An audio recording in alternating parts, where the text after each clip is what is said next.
children's illnesses, financial instability, and crisis in relationship with husband. I will tell you the story of my acquaintance Julia, whose life was suddenly hit by many difficulties. The illness of her children, financial instability, and a crisis in her relationship with her husband brought her to the edge of the abyss. But it was in her darkest hour that support unexpectedly came to her. Despite all the difficulties, Julia was able to muster the will to fight for her children's future, making difficult decisions and starting her life with a clean slate. On a sunny day in upstate New York, life went on as usual. Julia looked up the window of her small but cozy home, watching her daughter Emily play in the backyard. The girl was 8 years old, already able to charm everyone with her smile and spontaneity. The wind lightly ruffled her blonde hair, and the sunlight played on her face, giving it a light golden hue. When Julia turned 29, she was full of energy and optimism. Her eyes were staring into the distance, as if she were trying to see her future. Her life was not easy, but she believed that everything would be fine. After all, she had children Emily and little Timothy, who had recently turned 5. However, behind this idyll lurked the shadows of the past. It seemed like a long time ago, when she was only 20 years old and had met Mark. He was a young military man, full of ambition and self-confidence. They fell in love, and shortly after their wedding she moved into the house left to Mark by his parents. A year later, Emily was born to them. Everything was going smoothly until Mark started going on long business trips frequently. It wasn't just work trips, he came home a different person. Julia noticed that there was an emptiness in his eyes that he tried to fill with alcohol. Later she noticed that he was using drugs as well. But then she tried not to think about the bad things, hoping it was just a temporary thing. Mark assured her that he could handle the problem on his own. Meanwhile, Emily grew up, and when the girl was not yet 2 years old, the doctors gave her a terrible diagnosis, a rare genetic disease of the lungs, which required constant attention and treatment. Julia immersed herself in caring for her daughter, forgetting about everything else. Every day was filled with worries and fears, but she continued to believe she could handle it all. Every visit to the doctor seemed like an endless ordeal. The doctors explained that the disease required regular monitoring and special treatments to help control the symptoms. Julia was learning a new experience: how to give the right medication, what diet to follow, and how to check the girl's condition. In her free time, she searched for information about the disease on the internet and joined a chat room where she communicated with other parents whose children also faced similar illnesses. The nights became a real nightmare for her. She woke up every few hours, checking Emily's breathing, her temperature, listening to every sound. The fear of losing her baby was becoming unbearable, but she held on for her daughter's sake. Throughout the day, she tried her best to stay calm so as not to frighten her daughter, though her insides were seething with doubts and fears. She wanted to scream and cry at the injustice of what was happening. Mark, busy with his problems and work, was rarely around. His visits home brought little comfort. Julia felt alone in her grief, but she didn't complain. She knew she had to be strong for Emily. Her life became an endless series of medical procedures, counseling sessions, and caring for the baby.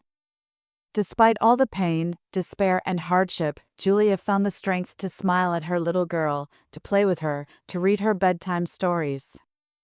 She saw how happy Emily was, despite her condition, and that gave her hope. Together they fought the disease, and each day was a small step forward. As time went on, one day Julia learned that she was expecting a child again. At first, she didn't know how to react to the news.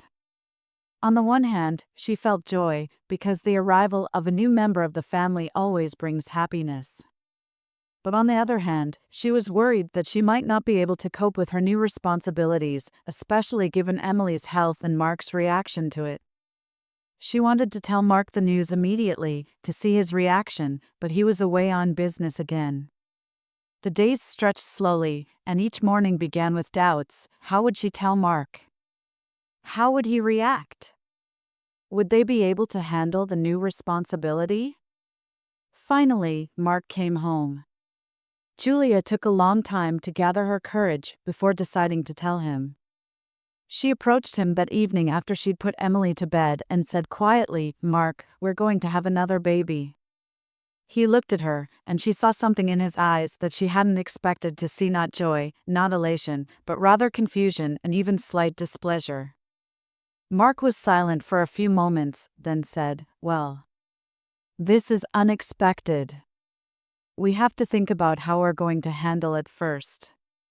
It's already difficult with Emily, and my job is difficult." Those words hurt Julia. She had hoped for support, for understanding, for joy, but all she got was an inarticulate reply. Disappointment, mixed with resentment, flared up inside her. She tried not to show her feelings, realizing that the most important thing now was to focus on the children.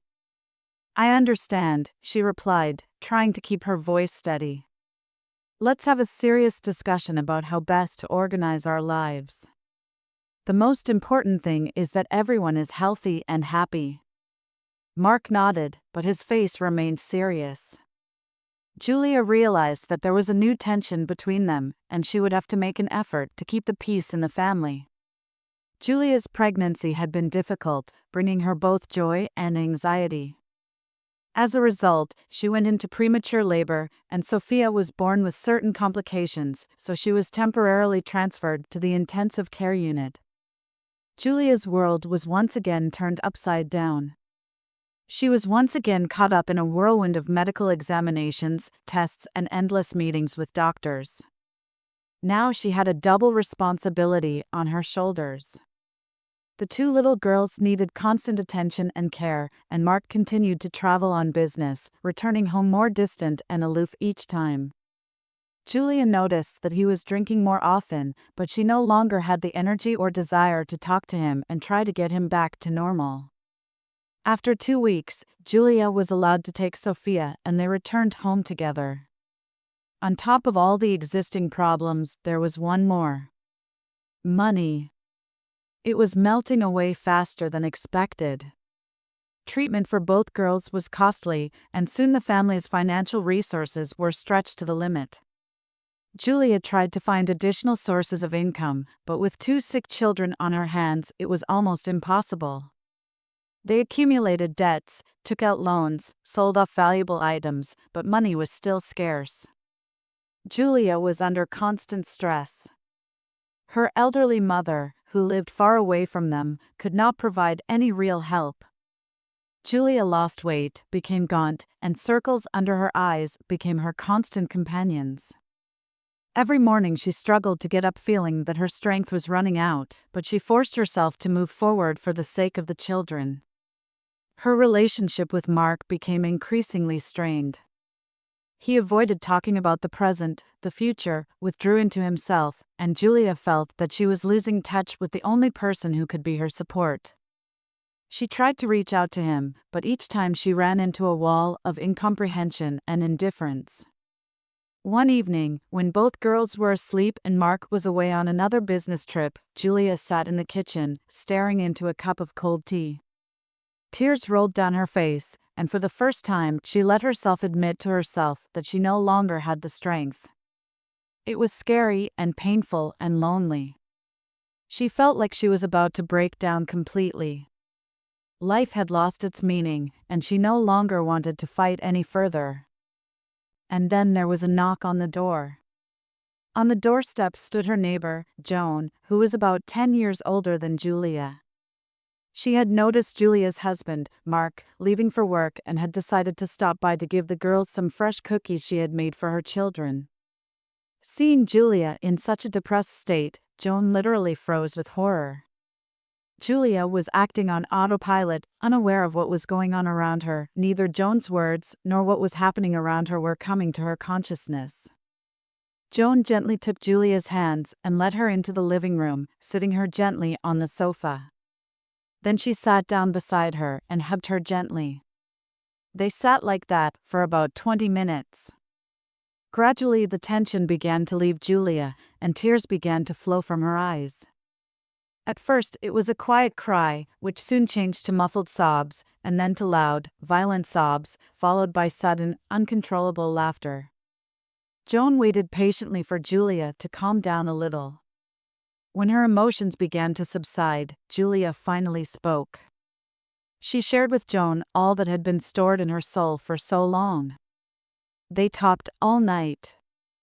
Julia felt Joan's warmth and care fill her soul. Suddenly she realized that she was no longer alone in her trouble. She had hoped that things could get better. The next day, gathering all her will, Julia found the contact of a good specialist and made an appointment. It was not an easy decision, but now she realized that she really needed professional support. The first session was difficult. Words stuck in her throat, tears flowed nonstop. The psychologist listened attentively to her, asked her questions, and helped her to sort out her emotions. For the first time in a long time, she felt that someone really understood her condition and was ready to help. Gradually, Julia learned to cope with anxiety and stress, to find ways to support herself and regain her mental strength.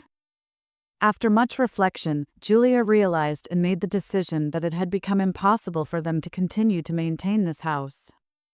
She called a realtor and made arrangements to sell the house.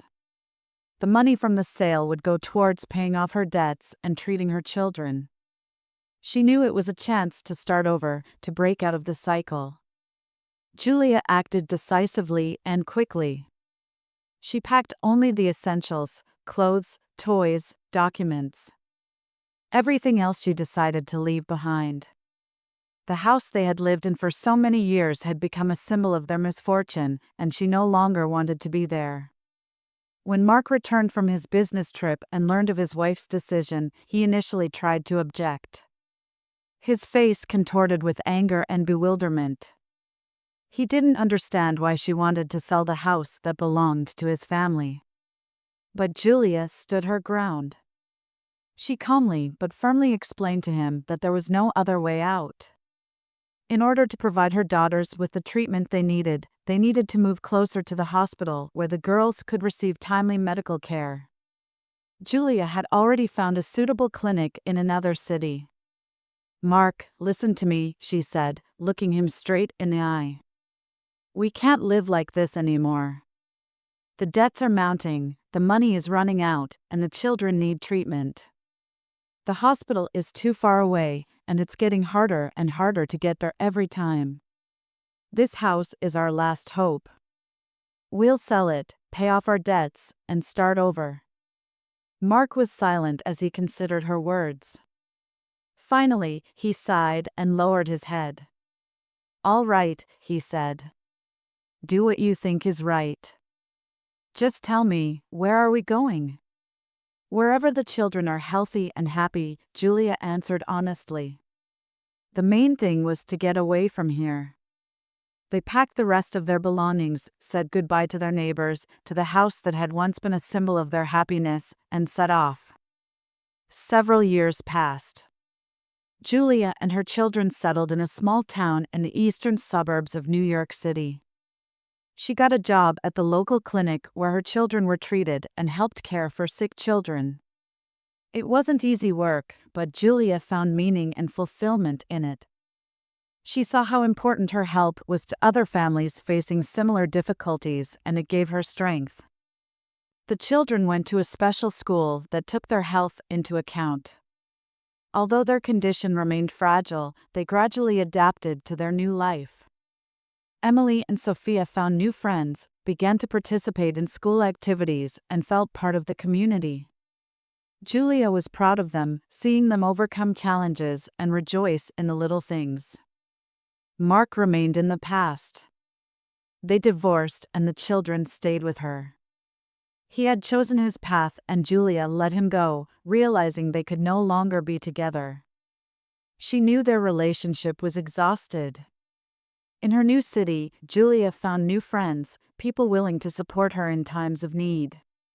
She joined local communities of parents whose children also suffer from rare diseases and found understanding and sympathy there. Her community became warm and caring, and she finally found the support she had been missing. The money received from the sale of the house helped to pay for the children's medical treatment and provide them with a normal life. Julia was able to pay off her debts and build up a small financial reserve for emergencies. She lived modestly but confidently, knowing that she had made the right choice in starting from scratch. Time passed, and the wounds of the past gradually healed. Sometimes Julia remembered the path she had traveled. There was a lot of pain, fear, and despair, but she looked forward to the future with hope, knowing that the hardest part was behind her.